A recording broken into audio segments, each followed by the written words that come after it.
Messieurs, dames, bonjour, bonsoir, j'espère que vous allez toutes et tous bien et bienvenue pour cette live reaction du chapitre 275 d'Eden Zero. J'adresse tout d'abord un petit remerciement, voire même un énorme remerciement, quand bien même je n'avais strictement rien demandé et c'est sorti un peu de nulle part. J'ouvre mes DM Twitter et je vois que Rave, un autre cher Rave que vous connaissez très bien puisqu'il a traduit pendant une période les chapitres d'Eden Zero, m'envoie un lien en me disant tiens, on est mardi soir, il est 21h20 au moment où je tourne cette vidéo, et il me dit voilà, j'ai traduit le chapitre à titre exceptionnel, Jean bégaye, excusez-moi, à titre exceptionnel, si t'as envie de le lire, il est tout à toi, vas-y, fais-toi plaisir et tout. Donc, bah merci, voilà, je peux rien dire d'autre à part merci pour moi, pour le tourner la veille. J'avoue que ça m'arrange plus ou moins de le tourner la veille, même si pour vous ça sortira de toute manière mercredi à 14h. Mais voilà, c'est que pour cette semaine, à titre exceptionnel, puisque vous savez que moi j'achète les chapitres toutes les semaines, j'achète absolument tous les chapitres, donc ça change rien pour moi de payer 49 centimes par semaine pour lire un chapitre, ou bien que ce soit Rêve qui le fasse quand il le souhaite. Et là, visiblement, il a eu envie, puisque le chapitre de toute façon et tout bonnement incroyable des petits retours que j'en ai eu. De toute façon, la semaine dernière, lors du chapitre 274, excusez-moi, c'est parce que j'ai le titre en face des yeux. Bah, j'en perds mes mots. Voilà, j'en perds mes mots évidemment au vu du contenu du chapitre précédent, hein. Donc la planète qui est en train de se désintégrer, tout le monde est en train de se rassembler pour essayer de survivre et Witch, etc. ont transgressé les règles pour activer une machine afin de transformer la planète en overdrive, hein, puisque c'est l'objectif final, mais le gouvernement a dit non, mais eux, ils ont fait, bah, on est en pleine apocalypse, donc on va activer la machine quand même, et c'est là qu'on retourne sur Ziggy, qui a détecté une seule forme de vie encore vivante sur cette planète, et cette vision d'horreur qu'il a en ouvrant cette espèce de porte coulissante, et il découvre les cadavres de tout le monde en fait, hein, des étoiles brillantes, celles que deviendront en tout cas, donc Witch, Armit, Valkyrie, et les étoiles noires aussi également, tout le monde était présent en tout cas de ce qu'il en reste, tout leur corps gisant au sol, et le seul être vivant c'est Shiki, qu'il prend dans ses bras avec une sensation très étrange, comme s'il connaissait ce bébé, comme il avait déjà vu ce petit être qu'il a dans ses bras, et c'est à ce moment propice.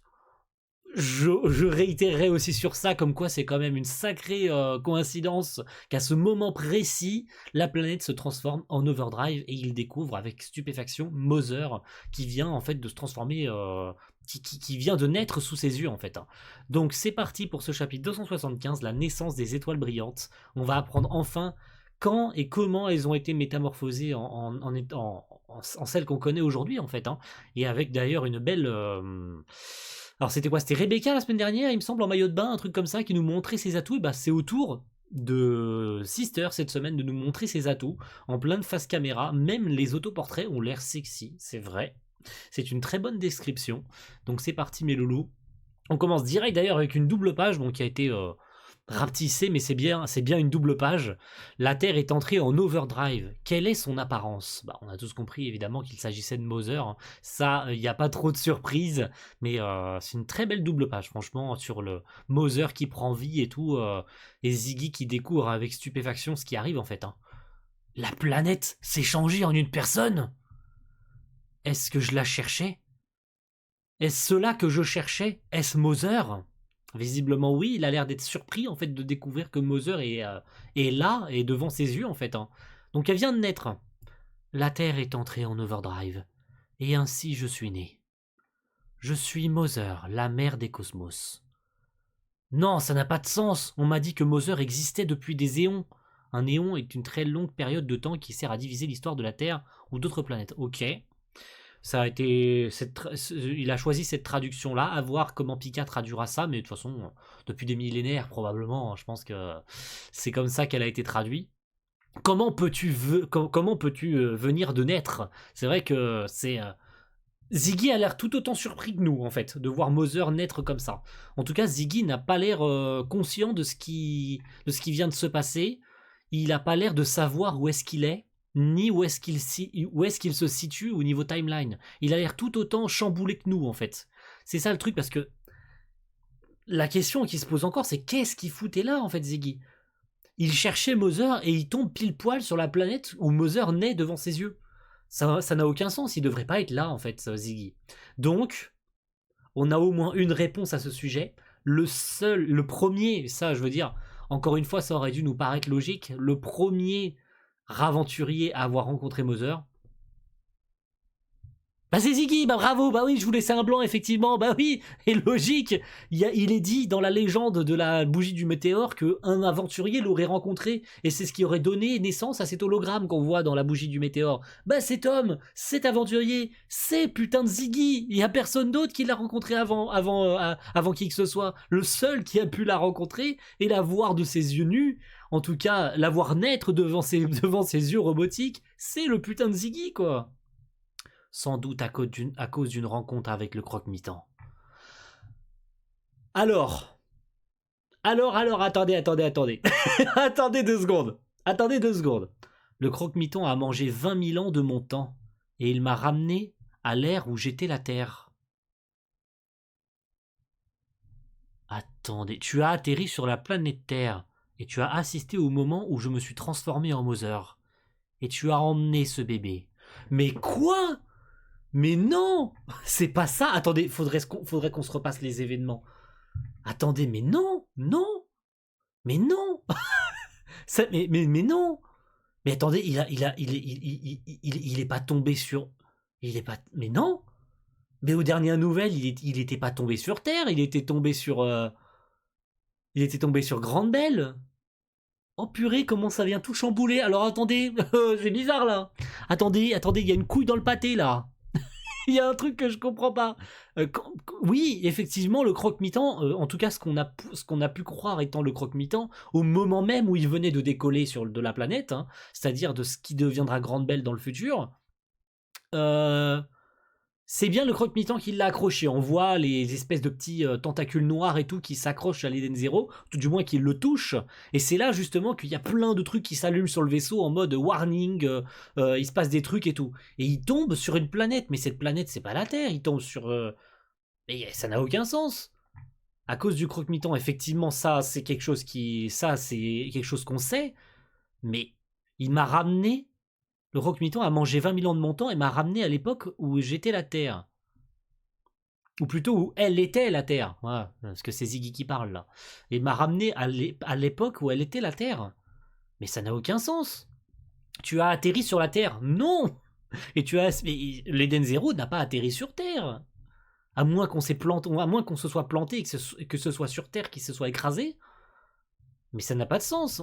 Il est censé s'être écrasé sur Grande Belle, il n'est pas censé s'être écrasé sur Terre, à moins qu'on se soit fait des idées et que ça se trouve on s'est complètement planté. Hein. Ça se trouve la planète sur laquelle il s'est écrasé, c'était la Terre et pas Grande Belle. Hein. Ça se trouve on s'est planté depuis le début. Hein. Mashima nous a laissé croire qu'il s'agissait de Grande Belle, mais en fait la planète sur laquelle il s'est écrasé, c'était la Terre depuis le début. Et on s'est planté, ça se trouve c'est ça. Ça se trouve c'est ça, on s'est fait niquer. Non, je n'ai pas voulu le voler, j'étais... Ce n'est pas grave. À l'origine, cet enfant était destiné à mourir quand la Terre est entrée en overdrive. Mais je suis entré en contact avec un croque-mitaine. Tu as atterri sur la Terre telle qu'elle était il y a 20 000 ans et son destin a changé en un où il vit. D'accord, donc en atterrissant sur Terre, il a changé son futur. Mais ça me perturbe cette histoire. Faut revoir le chapitre en question. Je vais relire le chapitre en question après parce qu'il y a des trucs que... Voilà. Est-ce que Mashima nous a troll en faisant croire que Ziggy s'était craché sur Grande Belle, d'où le nom. Bah non, parce que c'est à cause des bruits de cloche que faisait le vaisseau en explosant qu'il a donné son nom à la planète en question. Il n'a pas pu atterrir. Waouh, oh, ça me chamboule totalement. C'est nimp. Je comprends plus rien. On s'est fait douiller. On s'est fait douiller par Mashima. Oh l'enfoiré! Il s'est foutu de notre gueule. Il nous a troll. Quelles sont les chances que cet enfant survive? Elles sont si minces que cela ne peut être considéré comme un miracle. Il y a un seul survivant de la Terre, et il est là dans tes bras. Effectivement, c'est ce que je disais, qu'il était le seul. C'est le seul. C'est la seule détection d'un être vivant qu'il a détecté. C'est pour ça qu'il s'est retrouvé dans ce hangar où il a trouvé tous les cadavres au sol. Parce qu'il a détecté une vie humaine. et c'est la seule vie humaine qu'il a trouvée. Mais c'est visiblement, Moser vient de nous dire que c'est grâce à lui, c'est grâce à sa présence sur la Terre qu'il a pu survivre, sinon il serait mort. Vu que la Terre s'est métamorphosée en Moser, bah, il serait mort en fait. Donc c'est grâce à lui indirectement qu'il est vivant, qu'il est resté en vie. Il s'est sauvé lui-même, autant le dire ouvertement. Veux-tu miser l'avenir des cosmos sur ce garçon? Que veux-tu dire? Je veux dire que nous confions tout à sa décision. Mais pourquoi? J'ai plusieurs pouvoirs. L'un est le pouvoir de réanimer la Terre et de devenir la source d'éther pour tous les cosmos. Je ne pourrai pas te le faire immédiatement, mais dans une décennie ou deux, j'aurai accumulé assez d'énergie. L'autre est le pouvoir de donner à ce garçon un univers dans lequel il pourra marcher sur un chemin plein de bonheur. Mais si je fais cela, mon énergie s'épuiserait éventuellement et les terres disparaît. Oh purée, l'existence de l'univers zéro, c'est ça qui pompe son énergie. Voilà pourquoi il y a un choix à faire. Oh sa mère, c'est incroyable ça comme révélation.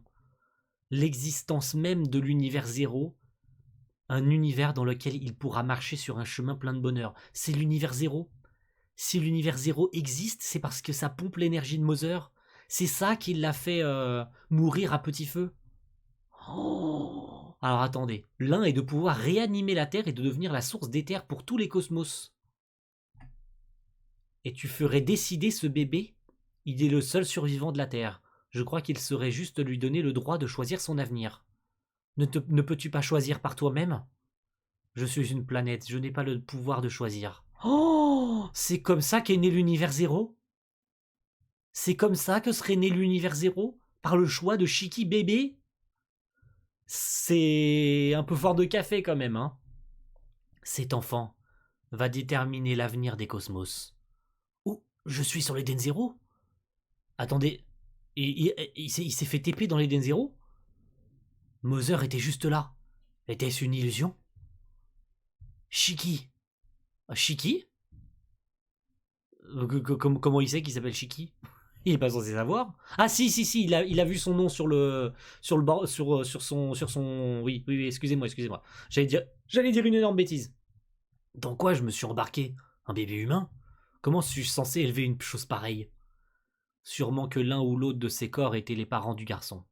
Je vais utiliser les données que j'ai enregistrées pour construire des androïdes qui prendront la place de sa mère. C'est pour cet unique but qu'il a créé les étoiles brillantes. Oh, c'est incroyable! Attendez. Je vais laisser l'IA de l'Eden's One. L'Eden's One existait déjà à cette époque-là?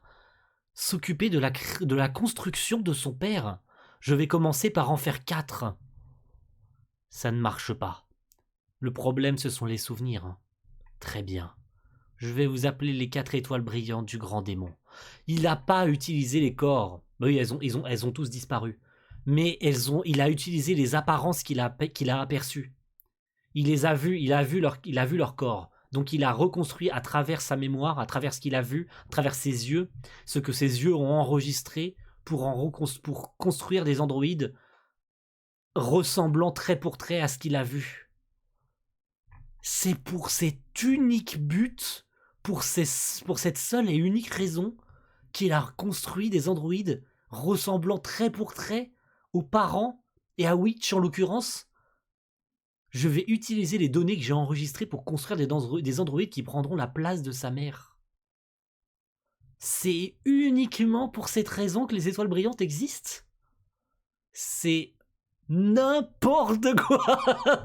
Non, je suis désolé, c'est n'importe quoi. C'est génial. C'est génial sur la forme. Sur le fond, ça pue la merde. C'est une raison complètement pourrie. Je m'attendais à un truc épique, mais c'est justement quand on s'y attend le moins que c'est justement... Alors, je trouve pas ça mauvais.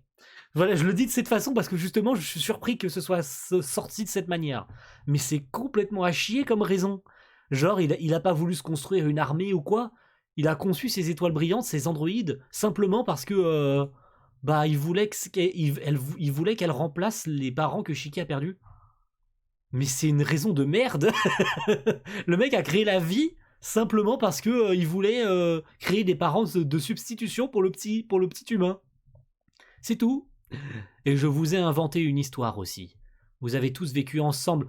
Elles ont pas été créées. Mais oui, mais du coup, effectivement, on en a encore plus la réponse. Elles ont absolument pas été créées sur Grande Belle. Grande Belle existe déjà. Putain, ça me mindfuck complet. Donc il s'est bien écrasé sur. Il s'est bien écrasé sur Grande Belle. Attendez. Il y a confusion partout là. Il y a confusion partout. Mother dit qu'il s'est retrouvé 20 000 ans dans le passé à cause du croque-mitaine et qu'il a atterri sur la Terre. Puis il nous dit qu'en fait Grande Belle existe déjà.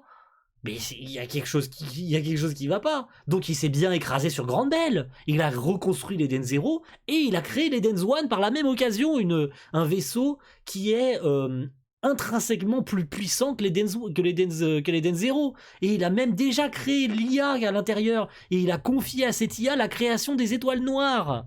C'est même pas lui qui a conçu les étoiles noires, c'est l'IA à l'intérieur de l'Eden One qui a reconçu, à travers les informations qu'il a laissées, les étoiles noires, celles qui deviendront les étoiles noires. Mais c'est phénoménal comme information ça. C'est ouf. Oh, il est encore. Ce chapitre me mindfuck encore plus que la semaine dernière. C'est ouf. Le chapitre de la semaine dernière était déjà une grosse masterclass, mais celui-ci c'est le summum de la fiction. Là, on nous balance des infos à tire-larigot. C'est. Mais il y a quelque chose qui me chamboule. Il y a quelque chose qui me chamboule un peu quand même. Genre l'info de Mother qui nous dit qu'il s'est retrouvé 20 000 ans dans le passé. Certes, ça je veux bien le croire avec le coup du croque-mitaine, ça c'est tout à fait concevable, ça on l'a vu. Ça c'était quelque chose qu'on avait déjà théorisé et de toute façon ça nous semblait plutôt logique puisque de toute façon le vaisseau devait voyager 20 000 ans dans le passé. C'était son objectif, retourner 20 000 ans dans le passé et sauver Mother. Mais à aucun moment lui-même s'attendait à trouver Mother et à la voir naître devant ses yeux. Mais par contre, le coup du laisser cet enfant choisir alors que c'est un bébé, ce qu'il devrait faire entre décider de réanimer le pouvoir de la Terre pour devenir une source infinie d'éther, ou bien de créer un univers dans lequel il pourra marcher. C'est ça qui s'est passé. C'est l'univers zéro, ça. Voilà. Putain de merde, il s'est créé une histoire et en fait tout ça, et vous m'avez rejoint dans ma quête dans l'espace pour trouver Mother. Mais quand nous avons trouvé Shiki, nous avons décidé de faire demi-tour. Tout était inventé depuis le début, rien de tout ça ne s'est passé. L'histoire des étoiles brillantes, les souvenirs, tout a été créé de toutes pièces. C'est une giga dinguerie. Je sais pas si vous imaginez à quel point là on est en train de se faire enculer à sec dans tous les sens depuis 5 ans. Mais Mashima il nous a... Waouh! Purée! Oh, c'est incroyable. Il a fabriqué les souvenirs des 4 étoiles brillantes? Mais pourquoi leur aurait-il menti comme ça? Parce qu'en fait, il a échoué plusieurs fois en essayant de construire les 4 étoiles brillantes. Mother ne vous a pas montré ces scènes, mais elles étaient enregistrées dans les données que j'ai reçues de Maître Ziggy. Il a dû leur donner des souvenirs même s'ils étaient faux. Ou les 4 étoiles brillantes, ou les 4 androïdes étoiles scintillantes ne fonctionneraient pas correctement. Ok. Shiki. Donc mes parents sont morts il y a longtemps. Mais est-ce que ça veut dire que Witch est ma mère? Bah oui, évidemment que oui, c'est ta mère. Alors, elle n'a plus aucun corps humain, et elle n'a plus aucun souvenir de toi, donc logiquement parlant, la Witch qu'on connaît maintenant n'est absolument pas sa mère. Elle en a l'apparence, mais elle n'en a aucun souvenir. Elle a vraiment que l'apparence. Mais sinon, elle a strictement rien d'une mère en fait. Hein. Enfin si, quand on sait qu'elle a pris Shiki bébé dans ses bras et tout, comme si elle avait un attrait maternel. Mais sinon, il y a vraiment que l'apparence qui lui reste. En tant qu'androïde, vraiment, il y a que l'apparence. Sinon, elle n'est théoriquement plus une mère, elle n'est plus la mère biologique de Shiki telle qu'elle est maintenant en tant qu'androïde. Hein. Vous voyez ce que je veux dire? Je tourne un peu autour du pot, mais vous comprenez évidemment ce que je veux dire. Oh, le titre du prochain chapitre, la décision de Shiki. Bah oui, c'est inéluctable. Il doit faire un choix de toute façon. La naissance des 4 étoiles brillantes et ses propres origines. Il apprend la vérité d'il y a 20 000 ans. Et la décision de Shiki est évidemment qu'on le saura la semaine prochaine. Putain de merde. On va voir le Next on Eden Zero de notre cher Sam qui va probablement résumer la même phrase à quelque chose près. Vous avez ses réseaux sociaux comme d'habitude ici.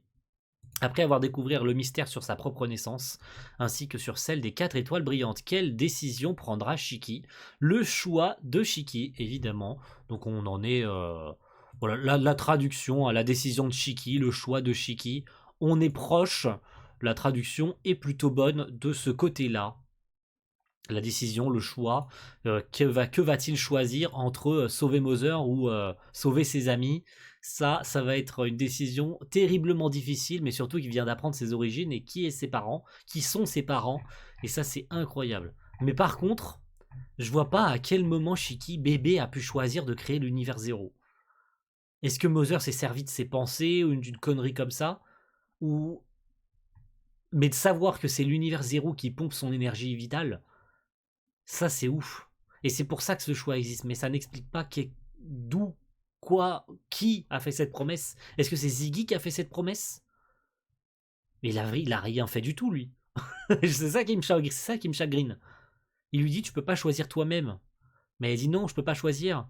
Cet enfant va déterminer l'avenir du cosmos. Mais Shiki bébé, il a rien décidé de lui-même. C'est ça qui me turlupine un peu. Shiki bébé n'a rien décidé, n'a rien fait, n'a rien choisi. Donc, comment la promesse a pu naître? Et pourquoi Shiki doit-il l'apprendre? Alors, est-ce que c'est exactement... Faudrait que je revoie le choix qu'il doit faire. Est-ce que c'est pas le même choix? Est-ce que c'est pas... À mon avis, c'est le même choix. Mais ça a dû changer parce que l'autre, le pouvoir de donner à ce garçon un univers dans lequel il pourra marcher sur un chemin plein de bonheur, sachant que ça amènerait à la fin, voilà, sachant cela, mon énergie s'épuiserait et c'est ça. Il doit faire littéralement ce choix-là. C'est le choix qu'il a en face des yeux, mais remanié. C'est pas formulé de la même manière, mais c'est exactement la même chose en fait. Tu me sauves et je pourrais continuer à maintenir une source d'éther infinie pour tout le cosmos, donc de redevenir la Terre. C'est tourné d'une autre façon, c'est fort. Alors c'est parce que c'est la traduction de Rave, faut voir la traduction de Pika, mais c'est tourné d'une autre façon. Le pouvoir de réanimer la Terre et de devenir la source de l'éther de tout le cosmos. Sinon, je ne pourrais pas le faire tout de suite, mais dans une décennie ou deux. Comme par hasard, Shiki a maintenant 15 ans, donc ça fait bel et bien plus d'une décennie. Donc ça colle avec ça colle avec la chronologie et telle que la situation est maintenant. Et de l'autre, de donner un garçon de donner un univers dans lequel il nagera dans le bonheur, mais cela amènera inéluctablement à sa fin. C'est exactement le choix qu'il doit faire, c'est ça la promesse. Mais il n'a pas pu le faire il y a 15 ans, cette promesse. Et maintenant, il doit la faire. Il doit faire ce choix maintenant. Il n'a pas pu le faire, c'est ça que ça me semblait bizarre quand même. Voilà, je décortique ça maintenant parce que sinon ça me semblait bizarre. Il n'a pas pu faire ce choix il y a 15 ans, il était encore qu'un bébé. Mais maintenant qu'il est adolescent, qu'il est là en face de Mother, il doit choisir entre l'un des deux. Putain, le choix, il est horrible. Tu choisis de faire vivre tes amis mais t'amènes la fin du cosmos. Ou bien tu choisis de sacrifier tes amis et l'univers zéro, donc de les voir mourir à nouveau, mais tu assures la pérennité de l'univers. Oh, c'est incroyable. Ce chapitre était fou. Ce chapitre était incroyable. Merci beaucoup à Rave pour la traduction. On se retrouve la semaine prochaine pour le chapitre 276 où Shiki va devoir faire son choix. Ça va être un chapitre qui va nous trigger. Et je vois d'avance les gens qui vont lire les rows ou les spoils et tout, qui vont déjà fustiger entre lundi et mardi quand les spoils vont arriver et tout. Les gens vont devenir fous, je vais voir des trucs sur les réseaux, ça va me rendre dingue. Donc j'ai hâte de voir ça en tout cas. Et je trouve que j'ai bien décortiqué ça, c'est certainement l'une des plus longues reacts que j'ai pu faire ces derniers temps. Donc je suis content parce qu'il y avait tellement de trucs qui m'ont mindfuck qu'il fallait que je me remette les éléments en ordre. Donc c'est pas plus mal. En tout cas, rendez-vous la semaine prochaine pour le chapitre 276. Ciao tout le monde. Bye.